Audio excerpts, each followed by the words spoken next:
Federal investigators are demanding answers from the FBI over missing text messages between agents accused of anti-Trump bias, leaving the nation's premier law enforcement agency scrambling to defend its reputation amid an explosion of criticism from the White House, Congress and conservative media. The DOJ has opened an investigation into how the FBI failed to preserve text messages sent between Peter Strzok, the FBI's top counterintelligence officer, and Lisa Page, a senior FBI lawyer. The FBI informed the DOJ's Inspector General this week that the data was not retained because of misconfiguration issues related to software upgrades on the Bureau's phone devices. President Trump on Tuesday called the revelation one of the biggest stories in a long time, while White House Press Secretary Sarah Huckabee Sanders called the development absolutely outrageous. "It looks like there could have been some really inappropriate and possibly illegal behavior," Sanders said at Tuesday's press briefing. Attorney General Jeff Sessions has vowed to leave no stone unturned in finding the missing messages. GOP lawmakers are calling for a second special counsel to investigate and have floated the possibility of issuing a subpoena to the Bureau's cell carrier. There is no evidence that the text messages were intentionally discarded.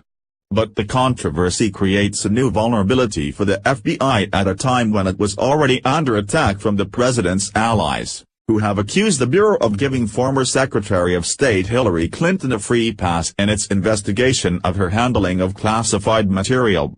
The White House is publicly backing FBI Director Christopher Wray, but he has reportedly had to beat back demands from Sessions that he fire his deputy director, Andrew McCabe, whose wife once accepted political donations from former Virginia Governor Terry McAuliffe, a Clinton ally. And Republican lawmakers have released a trove of existing texts between Strzok and Page, both former members of Special Counsel Robert Mueller's staff, in which they make disparaging remarks about Trump and appear to discuss efforts to undermine him. Unfortunately, it gives new ammunition to those who want to take shots at the FBI, but we should be clear, the FBI's hands are not clean here, said Ron Hosko, a former assistant director at the FBI. You have clear evidence of bias, of substantial and unacceptable bias by some principals in these investigations, and that has to be addressed. Democrats are fighting back furiously at what they say is an effort by Republicans to tarnish the FBI and muddy the waters around the Russia probe. In a Tuesday interview on MSNBC, Senator Mark Warner, the ranking Democrat on the Senate Intelligence Committee, accused Republicans of undertaking a full-fledged attack on the credibility of the FBI. "I think that is a dangerous activity," Warner said. "That doesn't happen in a democracy, where we basically trust the integrity of our law enforcement entities."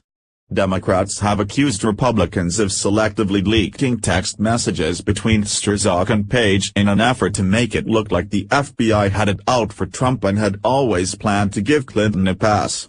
And they argue that even if Strzok and Page hold strong political opinions, there is no evidence to suggest that it impacted their ability to carry out their duties as independent agents.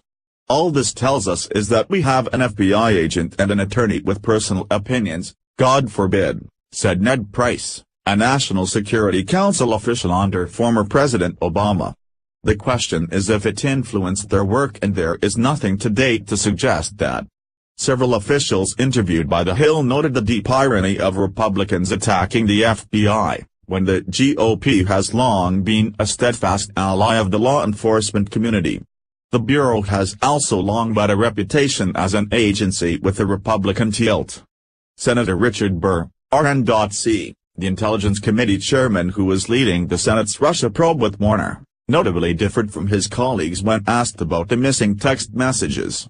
"I'm not going to read anything into it other than it may be a technical glitch at the Bureau," Burr said, according to CNN.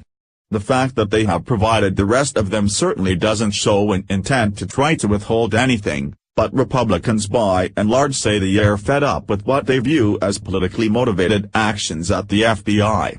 Strzok was part of both the Clinton and Trump investigation. There has to be a no-holds-barred investigation at the Bureau, and a number of people at the highest levels should be removed, including these two agents, Strzok and Page, said Bill Barr, a former attorney general in the George H.W. Bush administration. The missing text messages between Strzok and Page span from December 14, 2016 to May 17, 2017, the day Mueller was tapped to lead the special counsel investigation into Russian election meddling. In that time, Trump was sworn in as president. The infamous anti-Trump dossier was published online and Strzok interviewed Trump's former national security advisor Michael Flynn, who later pleaded guilty to lying to the FBI. Meanwhile, Republicans have been hammering the FBI over the texts that they've been able to obtain. This week, Senator Ron Johnson, RWIS, the chairman of the Homeland Security and Governmental Affairs Committee, released new texts in which Strzok and Page appeared to say they faced pressure to wrap up the investigation into Clinton once it became apparent that Trump would be the GOP nominee. House Oversight Committee Chairman Trey Gowdy, RS.C., said that Strzok and Page made reference to a secret society within the FBI and DOJ in the aftermath of Trump's election. Republicans also said the texts raised new questions about communication between the FBI and the DOJ at a critical juncture in the Clinton investigation. Following a controversial meeting between former President Bill Clinton and then Attorney General Loretta Lynch, Lynch said that she would follow the recommendation of then FBI Director James Comey about whether to bring charges against Hillary Clinton. "It's a real profile in courage, since she knows no charges will be brought," Page says in a text. Republicans say that text is evidence that Comey made up his mind to clear Clinton before interviewing her and that he had communicated his intentions to Lynch. Comey has testified before Congress that he didn't decide not to charge Clinton until after he interviewed her. Gowdy said Comey would have to come back to Capitol Hill to explain his previous testimony. One of Trump's lawyers, Jay Sekulow, accused Comey of perjuring himself. "That's a false statement," Sekulow said Monday night on Fox News Channel's Hannity. "That's a felony." House Republicans are calling for a second special counsel to investigate Strzok and Page in the missing text messages. Sessions has previously testified that there is not enough evidence to justify a second special counsel. For now, the probe lies with DOJ Inspector General Matthew Horowitz, who has a strong reputation as an independent investigator.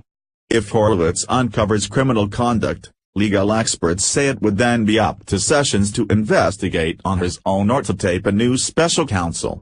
Insiders interviewed by The Hill don't believe that Sessions would have to recuse himself from the second special counsel probe, even though he has already stepped aside from the first.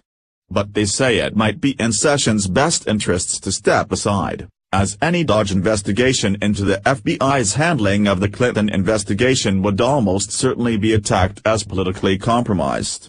"He's not disqualified from the investigation automatically, he could take a fresh look," said Robert Ray, the former independent counsel during the Clinton administration's Whitewater controversy.